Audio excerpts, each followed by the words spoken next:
ترتیب دی، اور اس میں نبی کریم صلی اللہ علیہ وسلم کی وہ احادیث نقل کی کہ جو احادیث صحیح ہیں۔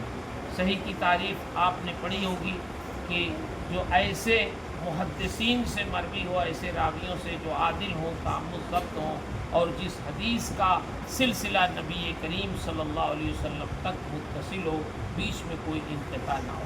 امام بخاری نے کوشش کی، اس کے جو اصول ضابطے ہیں ان اصول ضابطوں کو بھی انہوں نے اپنایا، لیکن صرف اصول ضابطے ہی پہ نہیں، بلکہ جانتے ہیں نیکیوں سے کوئی چیز مشہور ہوتی ہے۔ یہ حدیث جب انہوں نے لکھنا چاہا اکٹھا کر کے، تو ہر حدیث پر انہوں نے 2 رکعت نماز پڑھی۔ پہلے غسل کیا، 2 رکعت نماز پڑھی، اور پھر استخارہ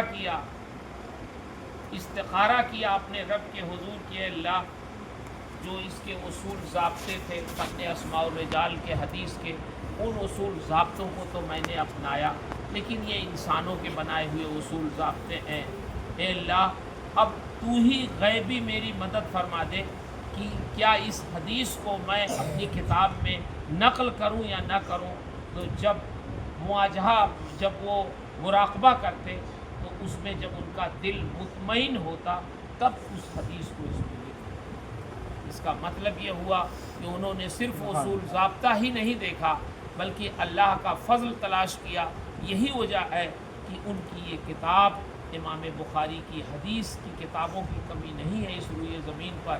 بہت سے محدثین نے کتابیں لکھی، لیکن جس محبت سے، جس احترام سے، جس عقیدت سے امام بخاری نے اس کو لکھا ہے، وہ عقیدت بہت کم جگہوں پہ نظر آتی ہے۔